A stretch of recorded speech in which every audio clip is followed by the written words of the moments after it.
defending without fouling, but We didn't do that. Why didn't We didn't do it.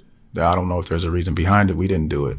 We grabbed, we reached, we hacked, we didn't do a good job of defending without fouling. 135 points? Too many points. We got to sit down and guard on the defensive end. There's no other way to put it. I could sit here and tell you a whole bunch of things that happen throughout the game, the rotations, we got to guard. You got to take some pride on defense.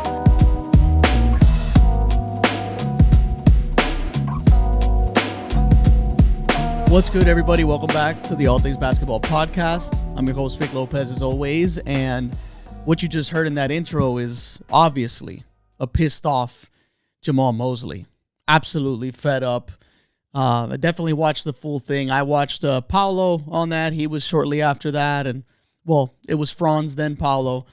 And obviously this team is just not in the place that everyone thought they'd be, at least by these 5 games into the season. And look, this pod, it's going to be relatively data heavy, you know, as I like to try to do sometimes. There's going to be some clips mixed in there, nothing game specific, just kind of there, just watching as I go through this pod. But, you know, mostly data driven because I'm trying to look at where the Magic were last season. And obviously it's very early, hard to like assume that this is what they're going to be like for the year. It's only been 5 games, but looking at kind of where they stand at the moment after the schedule that they've just recently played. So 1-4 in these first 5 games, obviously not ideal for the Orlando Magic, not where I thought they'd be at this point. You look at preseason, you know, they go undefeated. Who cares? It's preseason, right? You're kind of thinking, yeah, it's the Magic. This is what they're supposed to do.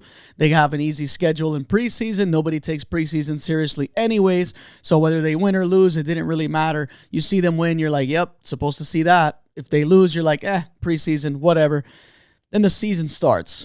And, you know, you're looking at where they're at. So I want to preface all of these things by saying, talent aside, when you're building a team, what is the next important part of the puzzle, right? And my answer is identity, right? Like, once you have the talent, you can pretty much go in different directions, kind of figure things out, right? But then there comes a time where you have to decide, all right, how are we going to play, right? And sometimes the talent dictates how you're going to have to play, right? Like, I'm not a cookie cutter type of guy, right? Like, if I have a defensive-minded group, we're going to play some defense, right? Like, I'm not going to make this defensive-minded group some elite three-point shooting team and like, or at least have that in my head and try to turn these defenders, non-shooters, into a shooting team that doesn't play defense, right? Like, I'm not going to turn this into some offensive juggernaut, right? You kind of use what a team is good at, right? And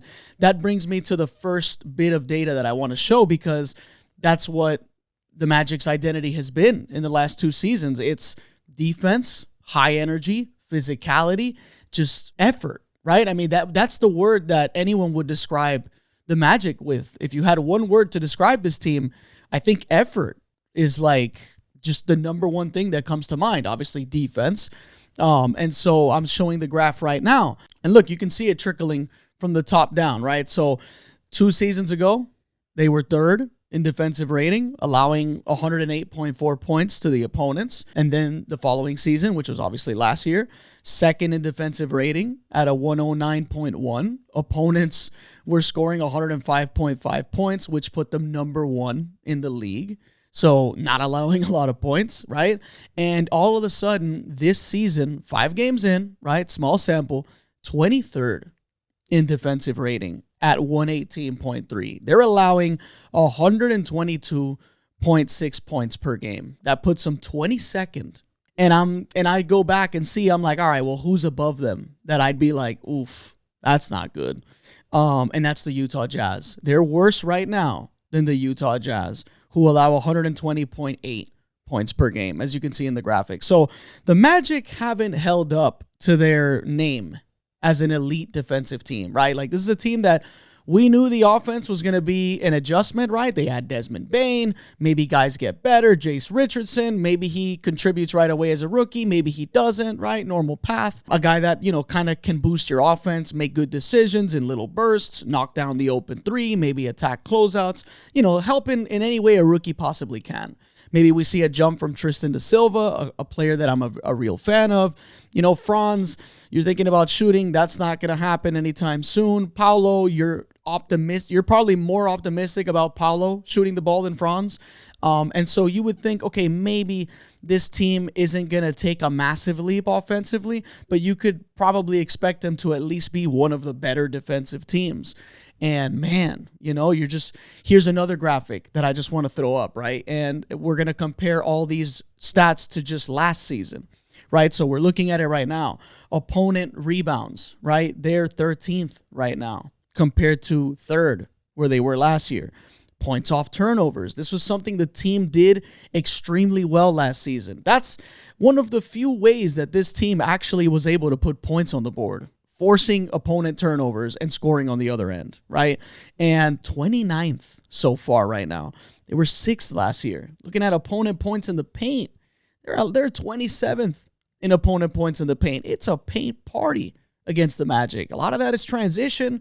A lot of it is just defensive breakdowns, things you're not really used to seeing when you're watching Orlando Magic games. Last season, 3rd, right? You're looking at pace. This was something that I was talking about for the last couple of years when it came to the Orlando Magic. I always said, if you're a non-shooting team, you can't play slow. I am a firm believer in that. Play faster. You have the athletes. You have the guys to really promote a faster pace offense, play more in transition. When you're turning defense into offense, focus on scoring on the other end. Maybe after an opponent misses a shot, you grab a rebound, you just push it and just try to get buckets on the other end. Make it easier for yourself as throughout the course of a game, because going into half-court offense clearly was not the formula for that team last year. And it's not looking like the formula for this team either. Now, here's where I struggle, right? Because last year they were 30th in pace.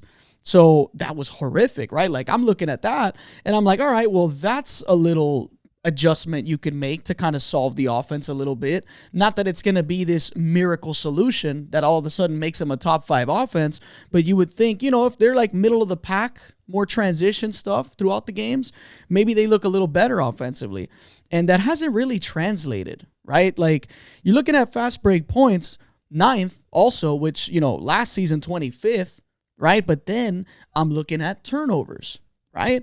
And this wasn't necessarily like an awesome turnover type of team, right? Like, they were 16th last year, but 23rd in turnovers right now. So I'm thinking, is playing faster for these guys now? Like, now I'm thinking, all right, well, maybe is this a correlation to the fast pace? Is it just a lack of focus? Is it just chemistry issues when you add Desmond Bane? And I don't know, maybe there's some miscommunication. Maybe this is just a bad stretch of games for this team.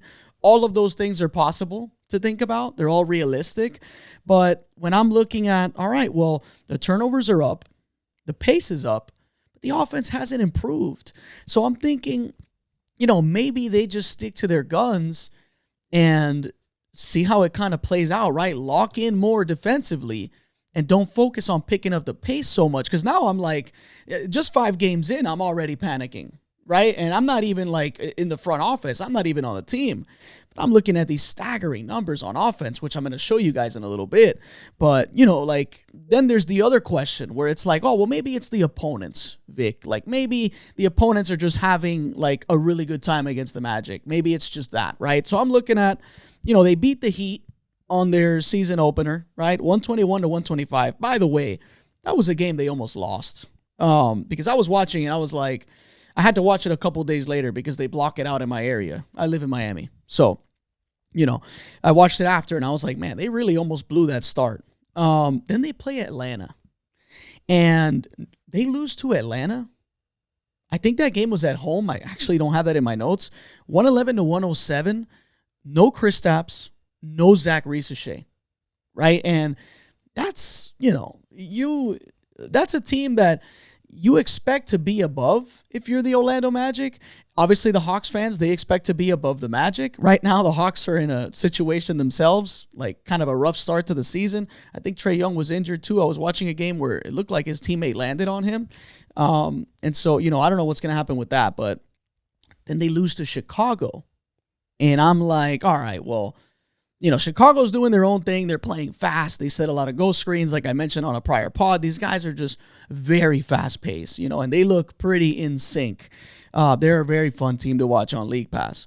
They beat the Magic, but no Kobe White, right? The Magic didn't have Jalen Suggs, but we're comparing the Magic to the Chicago Bulls here. This is a team that, come on, man, no injuries last season. We're looking at a really high playoff seed and one of the best defensive teams in the league. Then they lose to Philly. And I'm thinking, what is going on? And Philly's fun. You got VJ, you got Tyrese Maxey's going off. The team's looking fun. Dembona, if you're familiar with that guy, he was fun to watch in Eurobasket. But man, that one definitely hurt. And it's the way in which this Magic team is losing right now. Like, you allow 111 to the Hawks, 110 to the Bulls, 136 to the Sixers with no Paul George and no Embiid in that game, by the way. That's unacceptable. That loss right there. Like these other ones, the Bulls, all right. It is what it is. You expect to be better than the Bulls. The Bulls are playing a very interesting style of game, right? And, the vibes are pretty high right now for Chicago. You can kind of see how maybe the Magic lose that game. The Hawks one, I feel like that's a toss-up, but then you think about no Porzingis, no Risache. These are two important pieces to the puzzle. I would expect them to win that game. They lose that one. The Philly one's unacceptable to me, man. And then they follow that up. I'm thinking, all right, well, there's a lot of pressure on this next game against Detroit because Detroit's that team on the schedule. If you're looking in the past, like, okay, that one's a toss-up, right? Like, Detroit's a really good team. That one could go either way. Well, if you're the front office, if you're the team, coaching staff, whatever, you're going into this game like, man, now we got to play Detroit. And we're 1-3 right now. So Detroit they had a really good first half. I'm talking about Orlando. And then they just kind of let it slip. And they allow 135 points by the Pistons. No Jaden Ivey, by the way, because obviously he's out right now. So, it's just a bad start to the season.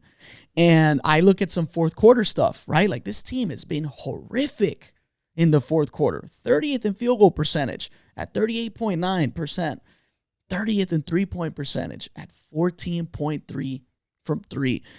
This is ugly, man. The sky looks to be falling early for this team. And I'm not an overreactor, but when you see a team not showing their identity, at least, when they already know what that is, and there's no real major shakeup in the rotation. Like, there's still Franz, there's still Suggs, who's been in and out because they're kind of managing the injury prevention and all that stuff for him.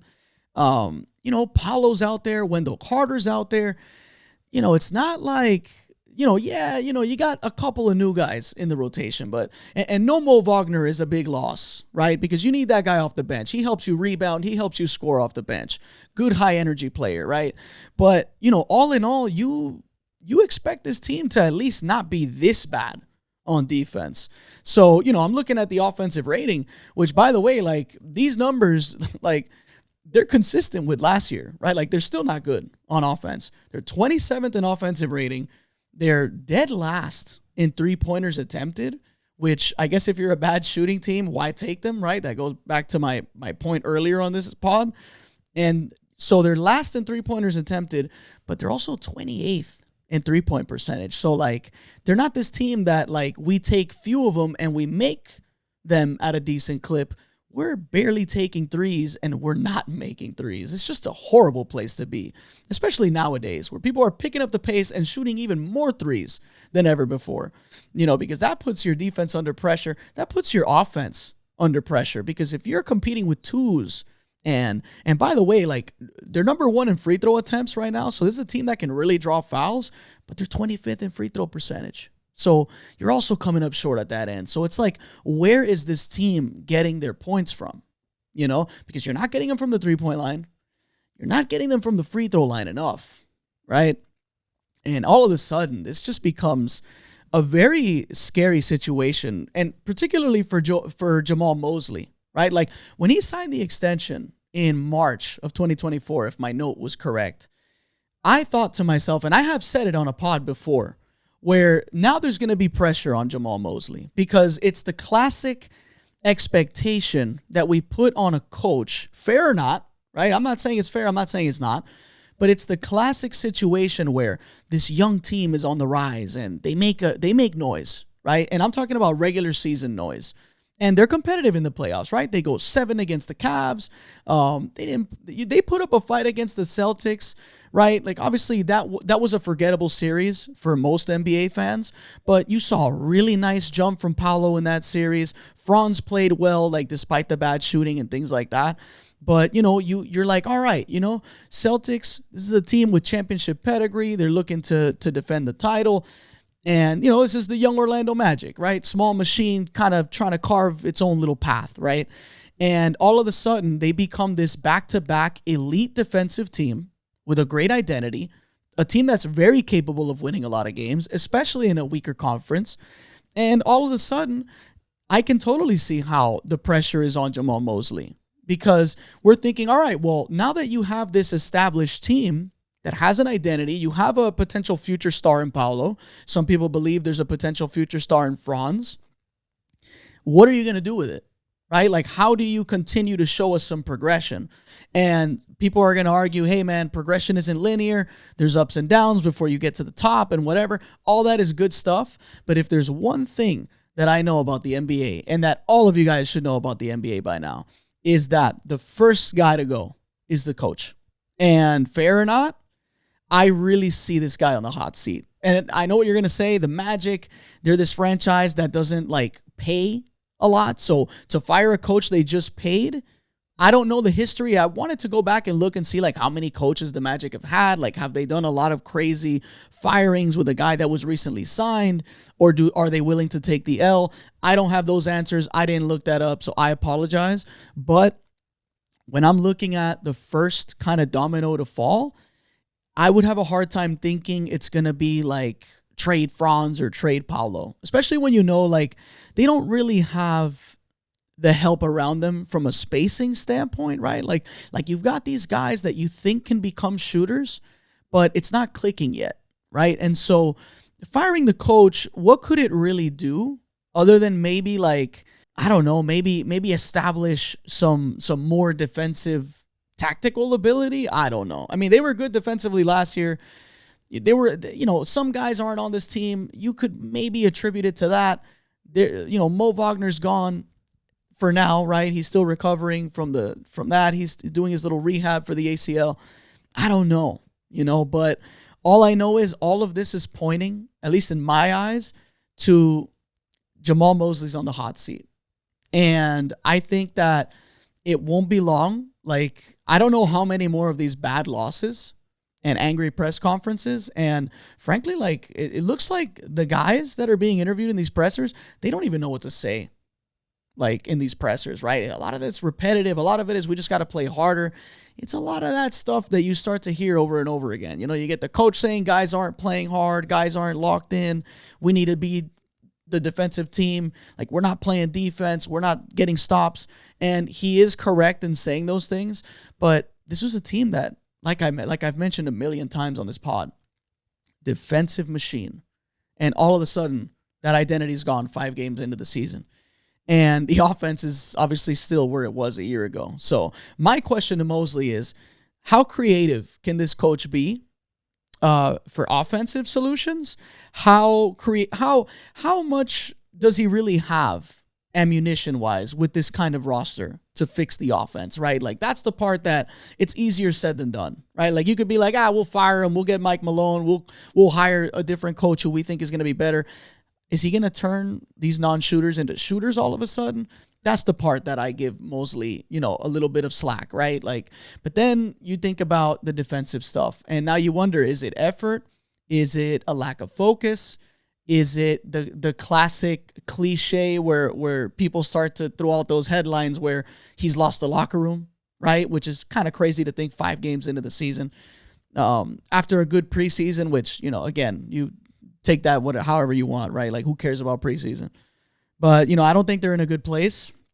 I think there's a lot of pressure. When you're losing this many games in a row, in the fashion that you're losing them, it puts so much pressure on the next game. and the next game and the next game until you get enough wins to be like, all right, they're on the right track. Because they'll win a game. They could win this next game. Obviously, I think, who are they playing? They're playing, I think I have it right here. So, yeah, so bright side, which I forgot to mention getting into this. So, look, they got Charlotte.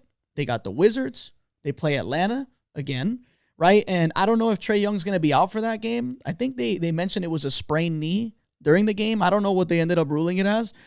So maybe Trae plays that game. Maybe he doesn't. Obviously it would be beneficial to them if he's not playing that game. So Charlotte, Wizards, Hawks. You got Boston twice at home, right? So that's a nice little, you could really make up some ground with those two games. You got Portland at home, right? Now, Portland's not some walk over me kind of team, right? It's a team that plays hard on defense. They have many lanky players, switchable guys. These guys play very hard. They're going through that Chauncey Billups situation, but that doesn't stop Tomani Kamara from defending the point of attack. Drew Holiday guarding the point of attack. You got Donovan Clean protecting the rim. He's a drop coverage big, but again, that is very beneficial when you're playing a team that can't shoot like Orlando. This is a team that could really cause problems. They have a similar formula to the Orlando Magic where it's just this defensive identity that they're starting to put together. And I love watching Portland. So, that could be a tricky one, right? So you could see them go 5-1, 4-2, right?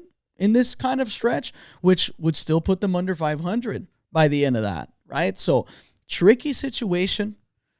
Bad start by the Magic. I think it's too soon to say that people should be panicking, but I think depending how this next stretch of 10 games goes, there could be some serious conversations about Jamal Mosley. I wouldn't be surprised. But thanks for watching. Thanks for listening. This is the All Things Basketball Podcast. I'll catch you guys on the next one.